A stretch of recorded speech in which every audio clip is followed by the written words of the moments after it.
Assalamualaikum warahmatullahi wabarakatuh. Perkenalkan, nama saya Agil Mardian Hawari dengan NIM 23343026 dari Prodi Informatika, Departemen Elektronika, Fakultas Teknik, Universitas Negeri Padang. Di sini saya ingin menjelaskan sedikit materi tentang revolusi industri 4.0. Revolusi industri 4.0 telah membawa perubahan besar bagi banyak negara di seluruh dunia, termasuk Indonesia. Sebagai salah satu negara dengan jumlah penduduk terbesar di dunia, Indonesia memiliki potensi yang sangat besar untuk memanfaatkan peluang yang ditawarkan oleh revolusi industri ini. Namun, di sisi lain, ada berbagai tantangan yang harus diatasi untuk memastikan bahwa Indonesia dapat bersaing secara global pada revolusi industri. Revolusi industri 4.0 mengacu pada perubahan besar dalam industri dan ekonomi yang ditandai oleh meningkatnya integrasi teknologi digital ke dalam hampir setiap aspek kehidupan manusia, mulai dari otomatisasi industri hingga teknologi berbasis internet yang mengubah cara kita bekerja, berinteraksi, dan menjalani kehidupan sehari-hari. Indonesia sebagai salah satu negara dengan ekonomi terbesar di Asia Tenggara telah lama dikenal sebagai negara yang bergantung pada sumber daya alamnya, seperti minyak bumi, gas alam, batu bara, dan produk-produk pertanian seperti kelapa dan karet, yang tentu menjadi andalan ekonomi Indonesia selama beberapa dekade. Namun, seiring dengan perkembangan zaman, model ekonomi yang berbasis pada eksploitasi sumber daya alam ini tidak lagi cukup untuk menjamin pertumbuhan ekonomi yang berkelanjutan. Ketergantungan yang berlebihan pada sumber daya alam telah menyebabkan sejumlah masalah, seperti ketidakstabilan ekonomi yang dipicu oleh fluktuasi harga komoditas, serta degradasi lingkungan yang semakin parah akibat eksploitasi yang berlebihan. Revolusi industri 4.0 hadir dengan menawarkan alternatif yang lebih berkelanjutan, yaitu dengan beralih dari ekonomi berbasis sumber daya alam ke ekonomi yang berbasis nilai tambah. Ini berarti bahwa Indonesia harus mulai memfokuskan dirinya pada pengembangan industri manufaktur dan jasa yang mampu menciptakan produk-produk dengan nilai tambah yang tinggi. Ini adalah perubahan besar yang membutuhkan upaya kolaboratif antara pemerintah, sektor swasta, dan juga masyarakat luas. Pemerintah Indonesia menyadari hal ini dan telah mulai mengimplementasikan berbagai kebijakan untuk mendorong transformasi ekonomi tersebut. Namun, peralihan ini tidak bisa dilakukan dengan mudah. Salah satu tantangan terbesar yang dihadapi Indonesia adalah rendahnya tingkat adopsi teknologi. Meski Indonesia memiliki populasi yang besar dan dinamis, banyak industri di negara Indonesia yang masih menggunakan metode produksi yang konvensional, yang belum memanfaatkan sepenuhnya teknologi dan otomatisasi yang menjadi ciri khas revolusi industri 4.0. Hal ini terutama terlihat pada sektor-sektor seperti manufaktur dan pertanian, di mana teknologi canggih seperti kecerdasan buatan, Internet of Things, dan robotika belum sepenuhnya diterapkan.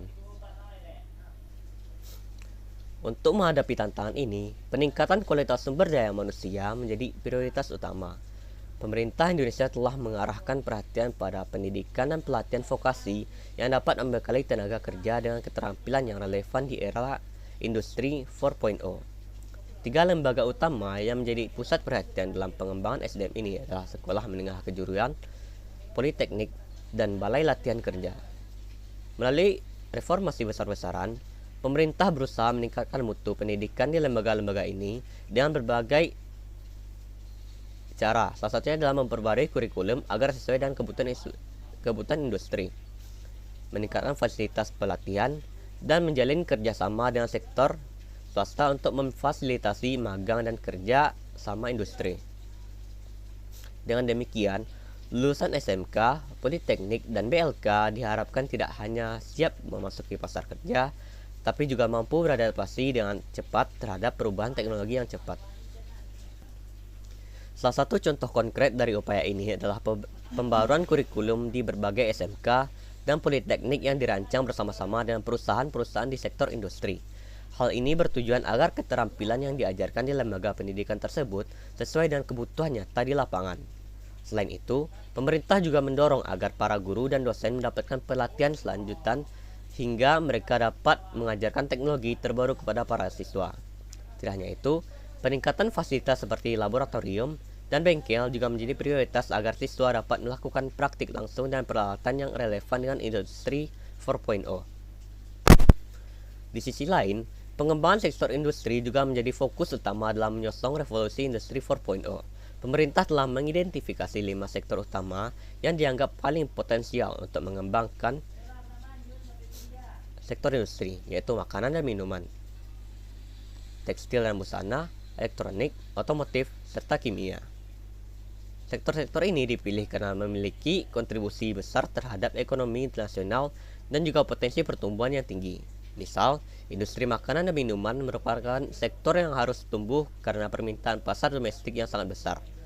Sementara elektronik dan otomotif dianggap sebagai sektor strategis yang dapat mendorong integrasi teknologi di dalam bidang digital dan juga di dalam proses produksi lain. Industri kimia juga memiliki peran penting, terutama dalam mendukung industri manufaktur dan pertanian. Dalam beberapa tahun terakhir, industri kimia telah berkembang pesat di Indonesia, dengan semakin banyak perusahaan mulai memproduksi bahan kimia untuk keperluan industri dalam negeri dan ekspor. Selain itu, sektor tekstil dan busana juga mengalami pertumbuhan yang signifikan, terutama dengan meningkatnya permintaan global akan produk-produk fashion dari Indonesia. Dengan pengembangan yang tepat, sektor-sektor ini tidak hanya dapat meningkatkan daya saing Indonesia di pasar global, tetapi juga menciptakan lapangan kerja baru yang berbasis teknologi dan inovasi. Di samping itu, kebijakan perdagangan juga memainkan peran penting dalam mendukung transformasi ekonomi di Indonesia. Pemerintah telah mengambil berbagai langkah untuk mendorong ekspor dan pengendalian impor sehingga industri dalam negeri dapat tumbuh dan lebih cepat. Beberapa kebijakan telah diterapkan termasuk pemberian insentif fiskal bagi perusahaan yang berorientasi ekspor, penyederhanaan prosedur perizinan ekspor, serta peningkatan akses pembiayaan untuk mendukung ekspor. Di sisi lain, pemerintah juga berupaya mengendalikan impor dengan cara menerapkan kebijakan seperti penyesuaian tarif pajak impor serta pengaturan ulang jadwal impor untuk produk-produk tertentu. Langkah-langkah ini diambil untuk memperkuat industri dalam negeri dan mengurangi ketergantungan Indonesia pada produk impor. Misalnya, implementasi kebijakan biodiesel B20 bertujuan untuk mengurangi ketergantungan Indonesia pada impor bahan bakar fosil, serta memanfaatkan potensi besar kelapa sawit sebagai sumber daya energi yang terbarukan. Kebijakan ini tidak hanya memberikan manfaat ekonomi, tetapi juga membantu mengurangi dampak lingkungan yang diakibatkan oleh penggunaan bahan bakar fosil. Bagi para calon wirausahawan, era revolusi industri 4.0 membuka peluang yang sangat besar untuk berinovasi dan menciptakan produk-produk baru yang dapat memenuhi kebutuhan pasar yang terus berkembang.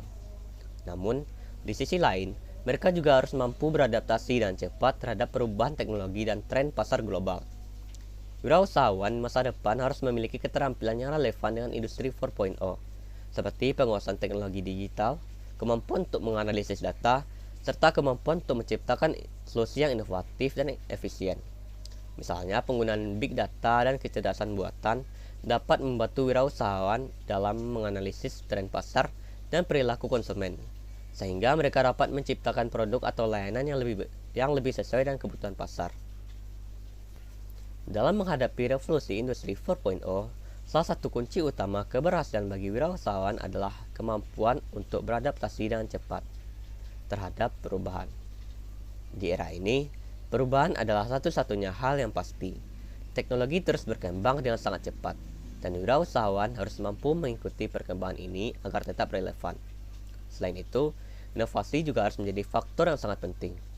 Wirausahawan harus terus mencari cara-cara baru untuk meningkatkan efisiensi, menciptakan produk yang lebih baik, dan memberikan nilai tambah bagi pelanggan mereka. Dengan demikian, kemampuan untuk terus belajar, berinovasi, dan beradaptasi akan menjadi kunci sukses di era industri 4.0. Transformasi ekonomi Indonesia di era revolusi industri 4.0 juga memiliki dampak yang signifikan terhadap pasar tenaga kerja.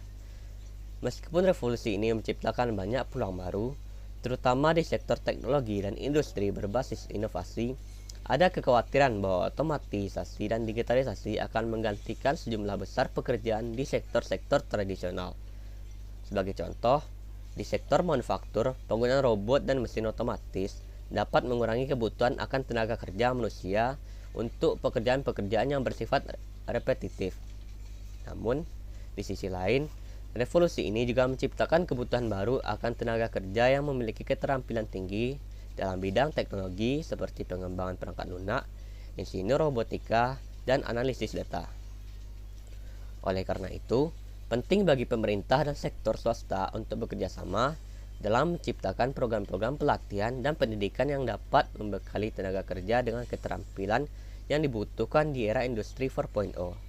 Selain itu, program-program reskilling atau upskilling juga sangat penting untuk membantu tenaga kerja yang terdampak oleh otomatisasi untuk beralih ke pekerjaan-pekerjaan yang baru yang lebih relevan.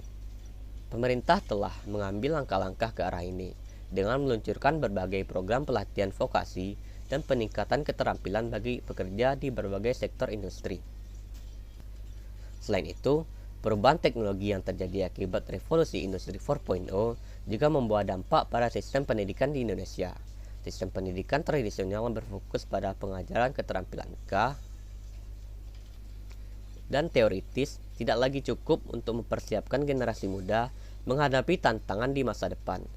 Di era industri 4.0, keterampilan yang dibutuhkan mencakup tidak hanya keterampilan teknis, tetapi juga keterampilan berpikir kritis, kreativitas, kolaborasi, dan kemampuan beradaptasi terhadap perubahan yang cepat. Oleh karena itu, reformasi pendidikan jadi sangat penting untuk memastikan bahwa generasi muda siap menghadapi dunia kerja yang terus berubah. Pendidikan vokasi menjadi salah satu bentuk utama dalam reformasi ini. Pemerintah menyadari bahwa pendidikan vokasi terutama tingkat SMK dan politeknik memainkan peran penting dalam menciptakan tenaga kerja yang memiliki keterampilan teknis dan relevan dengan kebutuhan industri. Sebagai bagian dari upaya reformasi, kurikulum di lembaga pendidikan vokasi disesuaikan dengan kebutuhan industri 4.0 dan pemerintah mendorong lebih banyak kerjasama antara lembaga pendidikan dan perusahaan-perusahaan di sektor industri. Baik, hanya sekian yang dapat saya sampaikan. Jika ada salah, saya mohon maaf. Saya tutup dengan Assalamualaikum warahmatullahi wabarakatuh.